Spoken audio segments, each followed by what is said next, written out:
Chicago is probably one of the worst cities with crime. I fear for my life every day I get on a train. That's horrible. It is not safe. Look at all these shootings. This is way too much.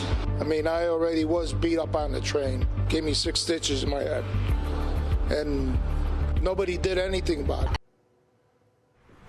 All right, and it's going to be put to the test, that angst over crime right now. Lori Lightfoot fighting the race of her life. 8 other Democratic candidates opposing her in a big primary, which will ultimately decide, very likely, who is the next mayor of Chicago in this overwhelmingly Democratic city. Usually the nominee for the Democrats goes on to be the mayor of all in Chicago. Gianno Caldwell following all of this, Fox News political analyst, Out Loud with Gianno Caldwell, podcast host, so much more. But this isn't politics, so Gianno, this is personal. Gianno, how do you see this race sorting out?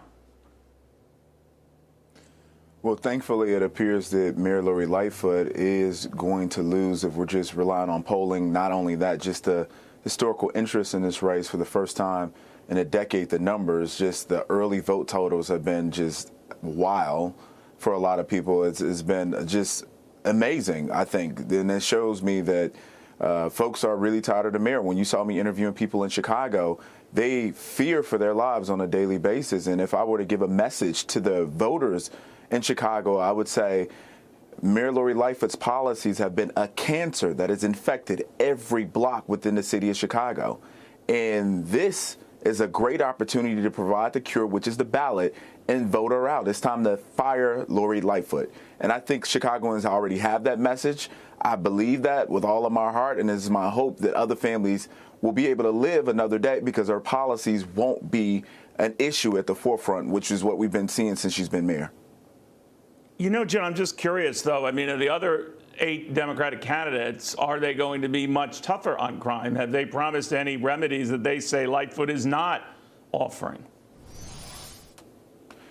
So there's one particular candidate who's actually polling #1 right now, Paul Vallis. He was the CEO of the Chicago Public Schools back when I was actually in school. He's talked about how we need to support the police, ensure that those who may be nefarious actors are held accountable, but also support the victims. And I think that's something that's been missing from the conversation when it comes to Mayor Lori Lightfoot, who said to Chicago citizens that they are safe, not to believe their own eyes. She's gaslighted them. She's blamed other people for the violence in Chicago, so she's weaponized her own incompetence against everyone else. And to have this person in office to be the one leading Chicago, it's a disgrace, Neil. It's a disgrace how she's treated people. It's a disgrace how she's run the city. And it's obviously an impact to the life of mine, considering my baby brother Christian was murdered June 24th of last year.